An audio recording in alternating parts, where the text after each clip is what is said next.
Mulla tuli mieleen semmonen tarina, kun meillä oli täitä. Kyllä.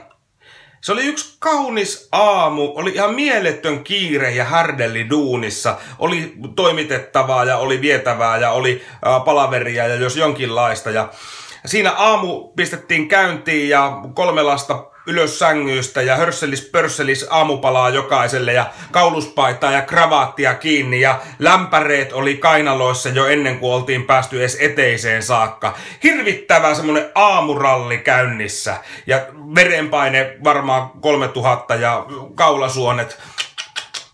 Pulssi oli semmonen, että sen pystyi tästä päältä katsomaan, että ei tarvinnut paljon painaa sormia. Tämmöisessä härdellin keskellä sitten pikkuveikka alkaa kiusaamaan isosiskoa, että sulla on täitä. Ja mä vähän hermostuksissani siinä, että ei tällaista meidän tarvii kiusaamista kuunnella, että katsotaan sinne päähän. Otan taskulampun, rupeen haromaan hiuksia, katsomaan, että löytyykö täältä täitä. Kattelen, siellä on semmoisia pieniä mustia pisteitä. Ne liikkuu. Ja mietin, ei perkele, täällä on täitä!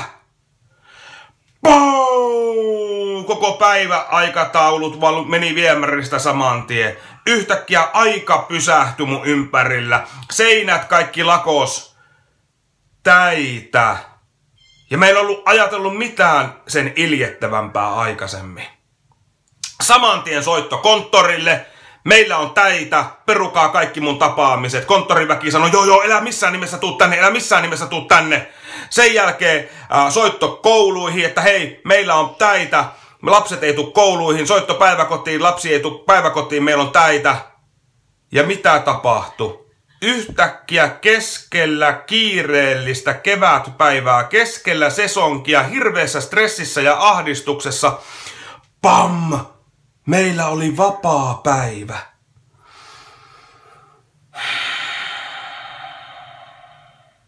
Yhdessä lähdettiin apteekkiin hakemaan täisampoota, alettiin lämmittämään täisaunaa ja me koko perheen kanssa se päivä siivottiin, puunattiin, pestiin toistemme tukkia, kuunneltiin kaikki ne jutut, mitä ei ollut aikaa aikaisemmin, kun oli ollut kauhea kiire.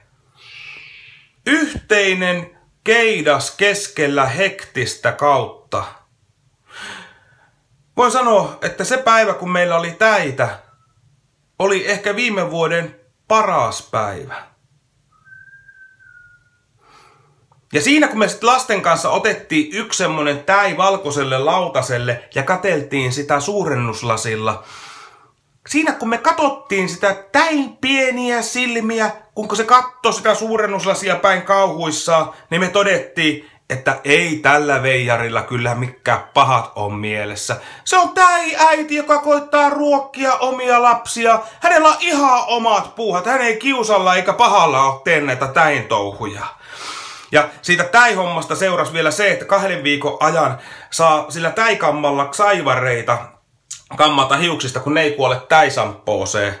Ja meillä oli semmonen, että joka ilta ei laitettu telkkaria käyntiin, sytytettiin takka. 2 viikon ajan koko perhe harjas toistensa tukkaa.